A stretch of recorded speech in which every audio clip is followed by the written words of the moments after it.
Hello guys, আসসালামু আলাইকুম। আপনাদেরকে মাঠে দেখাচ্ছে, দেখেন পেঁয়াজ লাগানো। আজকে দুপুরবেলা পানি দেওয়া হয়েছে, কালকে লাগানো হয়েছে পেঁয়াজটায়। দেখেন মাঠকে মাঠ, শুধু পেঁয়াজ আর পেঁয়াজ। হ্যাঁ, শুধু মাঠে। হ্যাঁ, শুধু মাঠ,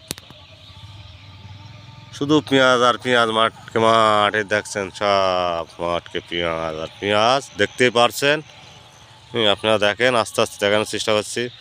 জায়গায় জায়গায় লেগে গেছে, কিছুটা মারা গেছে, আবার রাস্তার ওপারে যাচ্ছে। দেখতেই থাকেন আপনারা, রাস্তা পার হচ্ছি। শুধু মাঠে পেঁয়াজ আর পেঁয়াজ। ওইদিকে পাখির ডাক শোনা যাচ্ছে, সন্ধ্যা লাগে যাচ্ছে। দেখেন শুধু এইটা শুধু ভুট্টো, ওইটুকু ভুট্টো। এই দেখেন বাদ বাকি সব পেঁয়াজ। এই দেখেন কালো কুচকুচি হয়ে গেছে। এই দেখেন শুধু মাঠকে মাঠ পেঁয়াজ। এদিকেও পেঁয়াজ, ওই দিকেও মাঠে দেখা যাচ্ছে পেঁয়াজ আর পেঁয়াজ। শুধু পেঁয়াজ আর পেঁয়াজ। দেখতেই পাচ্ছেন কি সুন্দরভাবে ঘোরায় ঘোরায় দেখার চেষ্টা করছি আমি।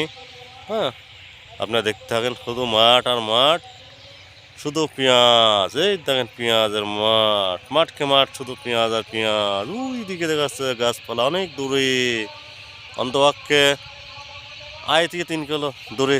ওই গাছগুলো দেখা যাচ্ছে, বড় বড় গাছগুলো দেখতে পাচ্ছেন, 2.5 থেকে 3 কিলো দূরে গাছগুলো। কিন্তু যাক, আশা করি ভালো থাকেন। ভিডিওটা ভালো লাগলে লাইক কমেন্ট শেয়ার করে দিয়েন। পেঁয়াজের মাঠ দেখালাম, আগামী দিনে পেঁয়াজ যখন একটু বড় হবে তখন দেখাবো। তখন মাঠের থেকে খুঁড়ে তুলে দেখাবো যে কী সাইজ হয়েছে। ঠিক আছে, আল্লাহ হাফেজ।